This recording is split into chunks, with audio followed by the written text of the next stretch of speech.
motor curian rumah Pak Camat. Dewan juri dan hadirin yang berbahagia, semoga Allah selalu memberikan rahmat. Hadirin rahimakumullah, toleransi lintas agama adalah syarat mutlak untuk menjalin kerukunan di tengah kehidupan bangsa yang beraneka ragam. Pluralitas sendiri sebenarnya adalah sebuah keniscayaan yang sengaja diciptakan oleh Allah Subhanahu wa Ta'ala. Dengan adanya keragaman, khususnya dalam masalah agama, kedewasaan sikap menjadi tuntutan utama. Sebab jika hal itu terabaikan, maka akan menimbulkan kekacauan, chaos yang justru merusak tatanan kehidupan. Dengan hadirnya toleransi yang dalam bahasa Arab dikenal dengan istilah tasamuh, umat beragama dapat hidup rukun berdampingan. Mengutip apa yang dituliskan oleh Marwan Jafar dalam sebuah opini harian Republika, kita perlu kembali pada prinsip umum ajaran Islam, maqasid syariah, tentang eksistensi agama lain, yakni pengakuan terhadap nilai-nilai kemanusiaan dan keabsahan berfakta dan jujur sebagai bagian integral dari sebuah komunitas. Hubungan umat muslim dan pemeluk agama lain wajib dipandang sebagai anggota yang memiliki tanggung jawab terhadap kebutuhan komunitas. Dalam konteks ini, toleransi bukan menjadi sesuatu yang dirindukan, namun sudah menjadi bagian kehidupan bangsa. Hadirin rahimakumullah, kerukunan berbangsa dan bernegara terusik dengan hadirnya intoleransi di tengah-tengah kehidupan beragama. Kerusakan tempat ibadah umat agama lain yang terjadi di banyak tempat menegaskan bahwa toleransi masih menjadi barang mahal dan langka di negeri kita tercinta, yakni Indonesia. Terlepas dari apa motif kerusakan itu, kita sepakat bahwa tindakan tersebut seharusnya tidak terjadi di negeri yang menjunjung tinggi kerukunan antar umat beragama. Betul apa betul hari ini? Bukankah anarkisme, apalagi menyangkut soal agama yang sangat sensitif, justru mengedepankan nafsu kebinatangan yang selayaknya dibuang jauh-jauh dari benak manusia?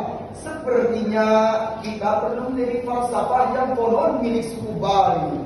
Masjid adalah rumah kami, namun digunakan oleh saudara kami yang beragama Islam.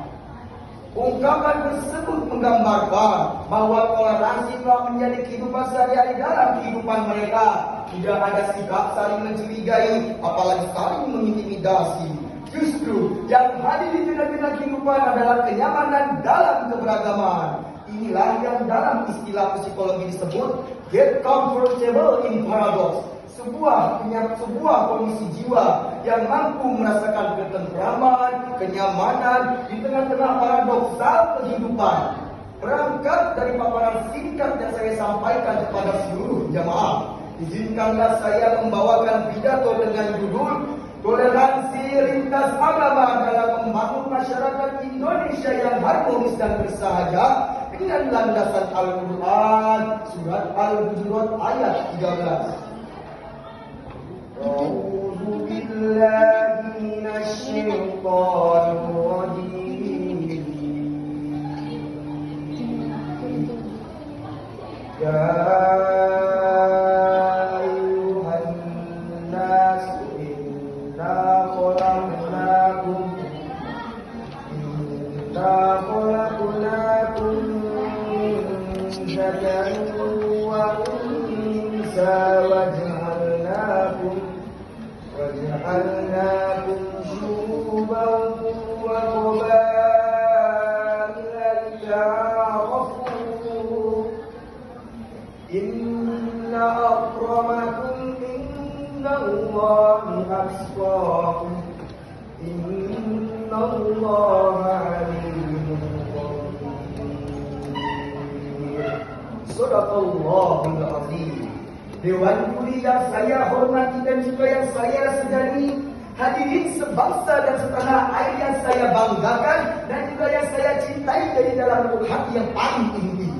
Asbabun nuzul ayat tadi, menurut riwayat Imam Ibnu Abi Hatim dari Abu Mulaikah menjelaskan bahwa pada hari Fathul Mekah, Bilal bin Rabah radhiyallahu anhu naik ke atas Ka'bah, kemudian memandangkan azan, Sebagian sahabat protes dan berkata, mengapa seorang budak kita mereka ini naik ke atas kapal, kemudian memandangkan azan? Lalu turunlah Al-Quran surat Al-Hujurat ayat 13 tadi. Dan Rasulullah Shallallahu Alaihi Wasallam memanggil mereka dan memperingatkan mereka dengan tegas bahwa jangan berani-beraninya membangga-banggakan keturunan dan berani memolok-molok kaum yang fakir. Demikian penafsiran yang disampaikan oleh Profesor Dr. Wahbah Az-Zuhairi dalam kitab tafsir Al-Munir jilid 13 halaman 581. Profesor Dr. Troy Shihab dalam kitab tafsir Al-Misbah volume 12 halaman 616 juga menukilkan dua riwayat sebab nuzul ayat tadi. Kemudian beliau berkata, apapun sebab Allah menciptakan kalian seperti itu, atau menciptakan kalian secara beragam terdiri dari banyaknya suku, ras, bangsa dan agama yang berbeda-beda, hanya dengan satu tujuan, bita'arafu ayat khalaqnakum kadzalikal ba'dukum ba'dha, yakni Allah menciptakan kalian seperti itu atau secara beragam agar sebagai yang kalian mengenal sebagian yang lain. Demikian penafsiran yang disampaikan oleh Khalid Abdurrahman Al-A dalam kitab tafsir Sawfatul Bayan Imani Quran halaman 516 dan juga dalam kitab tafsir Jalalain halaman 687. Lalu, apa kaitannya ayat tadi dengan kondisi bangsa kita saat ini, hadirin?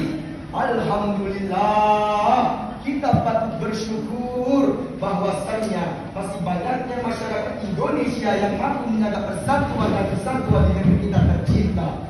Akan tetapi kita juga dapat memungkinkan menutup mata bahwasanya masih banyaknya masyarakat Indonesia yang hanya karena berbeda-beda saling bermusuhan, berbeda-beda organisasi saling mencaci maki, hanya karena berbeda suku saling berseteru, hanya karena berbeda pendapat saling silat, hanya karena berbeda partai saling bantai, bahkan hanya karena berbeda agama saling menghina. Betul apa betul, hadirin? Teringat dengan sedikit lagu yang disampaikan oleh Bang Haji Roman Irama dengan judul 135 juta. Yang tahu boleh ikut, yang baca bisa dilihat dirinya. 135 juta penduduk Indonesia, terdiri dari banyak suku bangsa, itulah Indonesia. Ada Sunda, ada Jawa, Aceh, Padang, Batak, dan banyak lagi yang lainnya. Jangan saling menghina satu suku bangsa dengan lainnya, karena kita satu bangsa dan satu bahasa Indonesia. Lagu tersebut mengingatkan kita, menegur kepada seluruh hadirin yang ada bahwasannya Indonesia adalah negeri yang multikultural, banyak sekali keberagaman di dalamnya, dari agama, suku, ras, dan lain sebagainya. Apa yang harus kita utamakan? Yaitu saling toleransi menggunakan umat beragama, dan janganlah kalian saling menghina.